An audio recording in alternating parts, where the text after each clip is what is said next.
നട്ടലിൽ injection വെച്ച് കാലിന് കീഴ്പോട്ട് മാത്രം മരപ്പിച്ച് വയറ് കീറി ഇവളെ പുറത്തെടുക്കുന്നത് ഓപ്പറേഷൻ തിയേറ്ററിന് മുകളിലെ സിൽവർ ഷീറ്റിൽ കാണാമായിരുന്നു. ചോര പൊടിയുന്ന കുട്ടിയെ പുറത്തെടുത്തിട്ട് ഡോക്ടർ പറഞ്ഞു, പെൺകുട്ടിയാണ്. തൊട്ടടുത്ത നിമിഷം അടുത്ത് നിന്ന് അനസ്തേഷ്യയുടെ ഡോക്ടർ പറഞ്ഞത്, പെൺകുഞ്ഞാണോ എങ്കിൽ അച്ഛനോടായിരിക്കും കൂടുതൽ സ്നേഹമെന്ന്. ആ മൊമെന്റിൽ തന്നെ എനിക്ക് മറുപടി പറയണമെന്ന് തോന്നി. ഹേയ്, ഇവള് വലുതാകുമ്പോൾ ഇവളുടെ അമ്മ അടിപൊളിയാണെന്ന് അറിയുമ്പോൾ ഇവക്കെന്നോട് ഭയങ്കര സ്നേഹമായിരിക്കും ഇല്ലെങ്കിലും.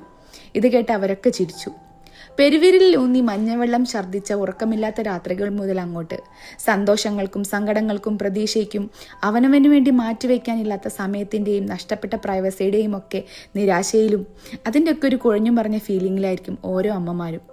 പിന്നെ സ്വന്തം കുട്ടിക്കാലത്തിലേക്ക് നോക്കി ആവശ്യമില്ലാതെ കരഞ്ഞ, പേടിച്ച, മുറിവേറ്റ, അപമാനപ്പെട്ട ട്രോമകളൊക്കെ ചുമക്കേണ്ടി വന്നത് എൻ്റെ കുഞ്ഞിന് കൊടുക്കില്ല എന്നൊരു വിശ്വാസവും ഓരോ അമ്മമാരുടെ കയ്യിലുമുണ്ട്. ഇതിനൊക്കെ അപ്പുറം നമുക്ക് ജീവിക്കാൻ കരുത്തു തരുന്ന ഒരു വിളിയുണ്ട്.